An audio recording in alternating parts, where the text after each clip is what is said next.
Ma'am நீங்க சொன்ன மாதிரியே ஜரிலையும் சரி சில்க் த்ரெட்லயும் சரி செயின் ஸ்டிச் என்னாட்டெல்லாம் ப்ராக்டிஸ் பண்ணிட்டேன். ஆனா அந்த ஷார்ப் எட்ஜுன்னு சொல்றாங்க, அது மட்டும் வர மாட்டேங்குது மேம். அதுக்கு மட்டும் ஏதாச்சும் ஈஸியா ஒரு டிப் சொல்றீங்களா? இப்போ ஷார்ப் போர்ஷன் எப்படி கொடுக்கறதுன்னு பார்க்கலாம்.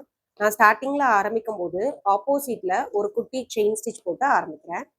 இப்படியே நான் ஒர்க் பண்ணிட்டே வரேன். செயின் ஸ்டிச் போட்டுட்டே வரேன்.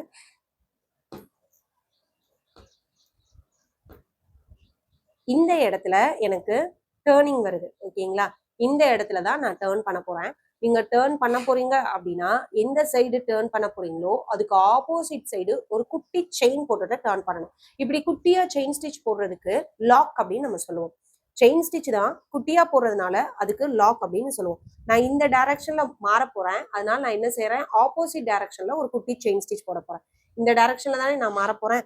ஆப்போசிட் டைரக்ஷன்ல ஒரு குட்டி செயின் ஸ்டிச் போட்டுட்டு அதுக்கு அடுத்து டேர்ன் பண்ணணும். இப்படி நீங்க பண்ணீங்க அப்படின்னா உங்களுடைய ஷார்ப்பு சூப்பரா வரும்.